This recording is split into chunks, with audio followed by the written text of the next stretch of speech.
Hello, welcome back to Alien Space Talk. My name is Andy from Space for All Education, and today's broadcast is on Venus, a second planet from the Sun. So we're going to take a deep delve look into it, the world of extreme temperatures, pressure, and extreme conditions. So let's dive into the enigmatic beauty of Venus. Venus is the second planet from the Sun. It's about 108 million kilometers or 67 million miles. It's approximately 2/3 of an AU. Despite being small in size and structure to Earth, it's actually about the same size as Earth. It's just a tiny bit smaller. And unlike other planets in the solar system, it has a thick atmosphere composed of carbon dioxide to create a runaway greenhouse effect. That makes Venus the hottest planet of our solar system, even hotter than Mercury, which is the closest planet to the Sun.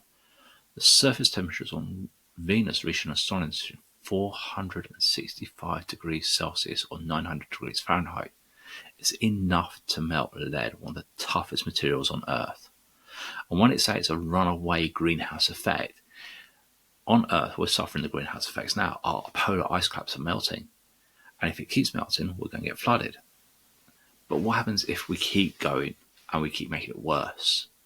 Well, the heat will keep building and building and building. We get hotter and hotter and hotter, which means that water, well, that ice turns to water, which then will turn into water vapor and create a thick atmosphere. And we're going to have an endless cycle of things getting flooded, getting dried up, and the deserts will get worse and things will just get bad. And we don't want that. That's a bad place to be in. So Venus is what will be if we don't start looking after planet Earth. Really, really important. Okay, so we need to make sure we're looking after Earth. So by studying Venus helps us make sure we don't make those mistakes. So the atmosphere on Venus is so incredibly dense and heavy that the surface pressure, this is the pressure, remember, is 92 times that as on Earth. This would be like being 900 meters or nearly 3,000 feet underwater on Earth. So if all our polar ice caps melt, all the ice melted, we get all that water. And it makes us all sink and we go right to the bottom of the ocean and even deeper, about 3,000 feet. We have all that pressure on us. Oh, that's not nice. We don't want that. So it's not just the pressure that's intense, which is highly dangerous. The atmosphere is filled with clouds of sulfuric acid, which makes it an incredible hostile environment for life as we know it. Now, sulfuric acid will burn your skin. It's highly dangerous, highly controlled because it's dangerous to us. You might see it in schools for some experiments with your teachers or something like that, but generally you don't see it out and about. It's dangerous stuff. And the atmosphere, clouds of that, and it rains on you, you will melt. We don't want that to happen, so let's make sure we don't poison our atmosphere anymore. Okay, so Venus is highly dangerous. One spacecraft has landed on Venus, and it only lasted 8 minutes, but it was able to send back this information to us, which is why we know what we know now. However, one of the most fascinating features of Venus is its slow and retrograde rotation. While most planets in the solar system rotate the same direction as us, as they orbit the Sun, Venus spins backwards. How odd! The phenomenon is retrograde rotation, and it does it very slowly. 1 day on Venus, that's the time it takes the planet to complete one full rotation on its axis. So one day on Earth is 24 hours. 1 day on Venus is different. So it's equivalent to 243 Earth days. In fact, a day on Venus is longer than a Venus year, which is 225 days. So you think about it, 1 day is 24 hours, 1 day on Earth. On Venus, it's 243 Earth days. I'll let you work out how many hours that is. Put it in the comments if you can. While a year is 225 days, an Earth year is 365 because we're slightly further away. That's why we've got a slight difference of year, but its day is longer than its year. Very strange planet, and it's spinning backwards. So, Venus' surface hides behind thick clouds, is a rocky landscape dominating vast plains, highland regions, and we mean thousands and thousands and thousands of volcanoes. Some of these volcanoes are massive, like Mount Mons, which is about 8 kilometers or 5 miles high. Although there is still a debate among scientists, some evidence suggests that Venus may still have active volcanism or volcanoes, which would make it one of the few places in the solar system that has active geological processes. Okay, what that means is that the volcanoes are still active today, just like on Earth we have volcanoes going today.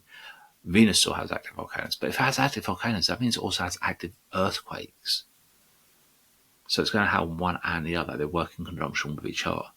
So the geological process on Venus is still very active, more active than it is on Earth. So we only have the odd volcano going here and there, or the odd earthquake. We don't have half as much as what Venus does. So we need to watch that. And by studying it, we can help understand our planet and how tectonic plates move and how volcanoes work better, how they keep their fuel going and everything like that. So it's important that we keep studying Venus. The surface of Venus also features what is called tessera, which is a region of highly deformed terrain.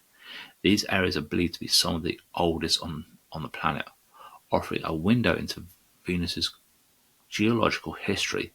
Unlike Earth, Venus does have plate tectonics as we know them, but its surface is still shaped by intense volcanic and tectonic forces.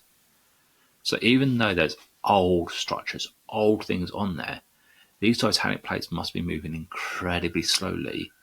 Earthquakes are still happening, but it's not affecting terrain too much. Lava is still flowing, volcanoes are still spewing things out, earthquakes are still happening, shaking stuff, but it's not affecting it that much. But it's still highly dangerous. In terms of exploring Venus, Venus was the first planet by spacecraft, which was the Soviet Union's Venera program, achieving the first successful landing on the planet in 1970. That's over 50 years ago. It landed and provided close-up images of Venus's surface, revealing a rocky, barren landscape. Most recent mission, like NASA's Magellan orbiter, have used radar to map the surface of Venus, uncovering its geological features in detail. So we're able to see through those clouds. So in 50 years, we haven't been back there. Obviously, Russia did it first. They did a brilliant job, but the lander landed on its side, sent back some data, but not much. But it gave us a good insight to what's on Venus. Then NASA did their stuff, the Americans, NASA, did their stuff. They sent a probe there, and they scanned it from the sky. And we got a lot about a lot of what that landscape's like, but not what's underneath the clouds. Not what the atmosphere's like and things like that. Not like what Russia did. We just scanned it from the sky. A bit like looking at the ocean. Looking at the ocean floor. We can see the ocean floor, but we couldn't tell you much about it. We're still studying it and we're still trying to find out. So why is Venus so important to study today? Helps us learn about the potential fate of Earth-like planets, such as what could happen to us if we don't look after Earth. The effects of extreme greenhouse conditions. We have to stop polluting. We have to recycle better. We have to do better. By studying Venus, we gain insight into how climate change can transform a planet's environment, which has implications of understanding of exoplanets and other star systems as well. So by studying this, we can see, hang on, if we don't look after Earth, this could happen to us. But also, is this what's happening on other hot planets? Maybe the hotter planets aren't always the closest one to the star, and we don't know. So we're looking at that to learn, so we understand better. So we look at how planets are in the Goldilocks zone, like Earth is, and even though Venus is in the Goldilocks zone, but it's closer to the sun, it's still highly dangerous. Could we live there? Not yet. We've got a long way to learn on how to deal with that environment and be safe. There's lots of us to still learn. Unfortunately, that's it for today. I know it's short, it's sweet, but we have limited knowledge. Other things to remember about Venus, short note, is that it has no moons. Its closest one, it spins backwards, and it's highly, highly hot and dangerous. And it rains acid. It's highly dangerous to us, so we can't go there yet. Maybe one day you can help us explore it, learn better, and learn how to use other materials to keep, when we do send a probe to Venus, other probes to Venus, we can make sure they're safe and we can get a better look at Venus. Just like at the minute we're sending probes to Mars, maybe you can help us do that and do it better. All I'll say is keep looking to the stars, keep learning, and I hope you're enjoying. Take care.